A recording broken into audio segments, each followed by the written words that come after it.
Cenab-ı Hak şöyle buyurur. Allah Teala bir kişinin sadrına 2 kalp koymamıştır. Yani Cenab-ı Hak insana biri Allah muhabbetine, diğeri masiva sevgisine mahsus olmak üzere 2 kalp vermemiştir. Muhabbet yuvası olan kalp evi tektir. Kalp bunların hangisine bağlanırsa diğeri ehemmiyetini kaybeder. Bu sebeple tasavvufu yaşayan kamil bir müminin işlerinin çok olduğu zamanlarda bile kalben Cenab-ı Hakk'ı zikretmesi icap eder. Malum olduğu üzere feyz alıp terakkiye medar olabilecek hasletlerin başında ihlas ve muhabbet gelir.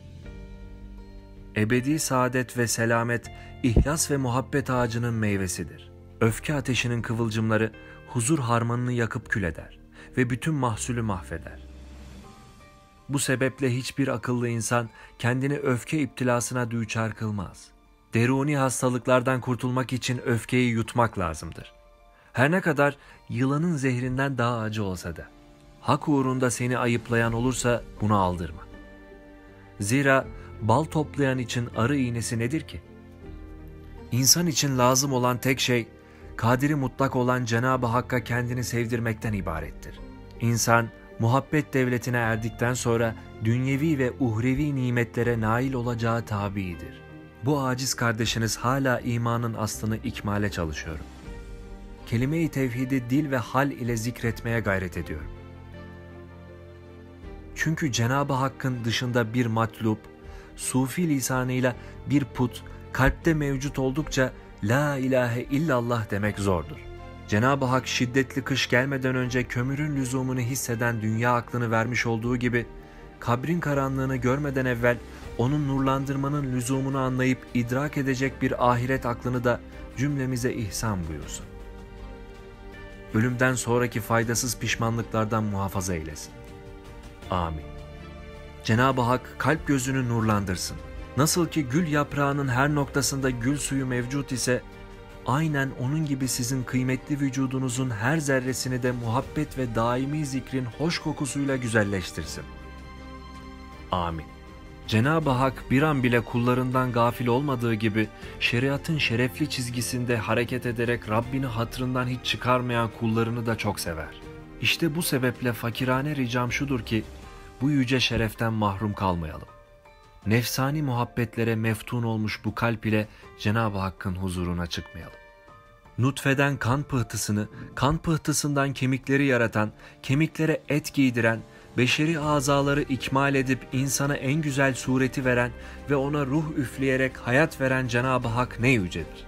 Cenab-ı Hak ağlamaktan başka bir şeye kadir olmayan mini mini bir yavruya anne baba gibi 2 merhametli hizmetçiyi tayin eder. Suya, ateşe, yağa, tuza ve zamana muhtaç olmayan, tatlı ve hoş bir gıda olan anne sütünü ona ikram eder. Ve her an hususi bir hayal ve yeni bir tecelli ile o yavruyu olgunlaştırır. Bütün bunları en mükemmel bir şekilde yapan Cenab-ı Hak ne kerim bir sanatkardır. Onun yiyecek, giyecek, süs eşyaları, aile, beşeriyet, insaniyet, İslamiyet, medeniyet gibi sayısız nimetlerini düşünüp şükretmeliyiz. Kabir karanlığında ve mahşer meydanında insanların karışıp birbirine girdiği hengamede Cenab-ı Hakk'ın yüce zatından başka medet umulacak bir yardımcı ve sahip yoktur. İhtiyarlık zamanının sadece bir halini seviyorum. O da şudur. Çoğu vakit hatıra geliyor ki vakit bitti, rıhlet, bu dünyadan gitme zamanı yaklaştı. Şimdiye kadar dünya için çalışsaydın belki makul görülebilirdi. Lakin bundan sonra ne olacaksın? Genç mi olacaksın? Uyanık olmalı.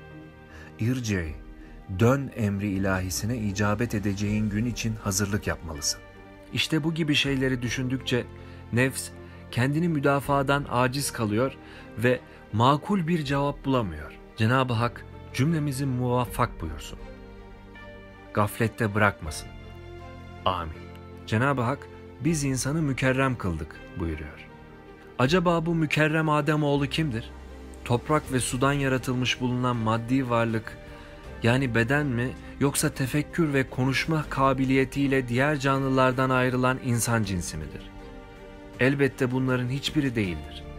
Zira azgın nefsinin sufli arzularını yerine getirmek suretiyle gayrimeşru taşkınlıklar yapan, hassas şeriatı ve ruhaniyeti tevzi eden tarikatı ayaklar altına alan ve nefsani duygularına esir olan kimseler asla mükerrem olamazlar.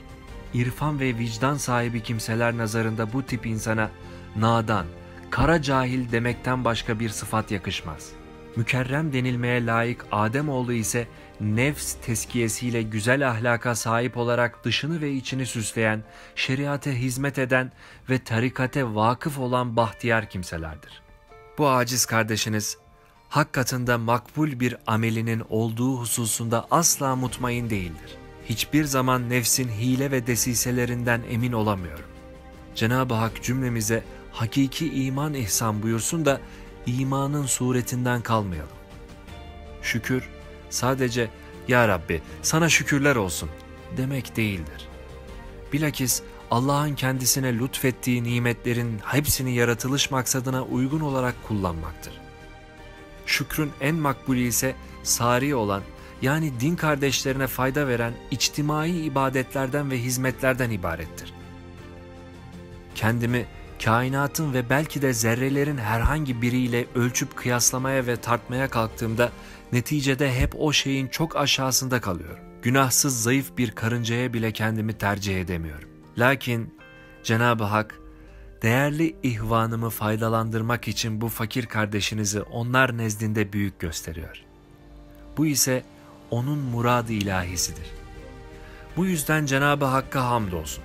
O, aşıkları tesir altına almak için her türlü marifetten uzak olan neyde bile birçok perdeler, nameler, güzel sadalar yaratıyor. O her şeye kadirdir. Mevlam, akıbetimizi ve işlerimizin sonunu hayır eylesin. Her nefeste Cenab-ı Hakk'a muhtaç olan nefesimizi kendimize büyük göstermesin. Bütün nimetlerin ilahi bir lütuf olduğunu unutturmasın. Nefsimize pay çıkarma gafletinden bizleri muhafaza buyursun. Amin.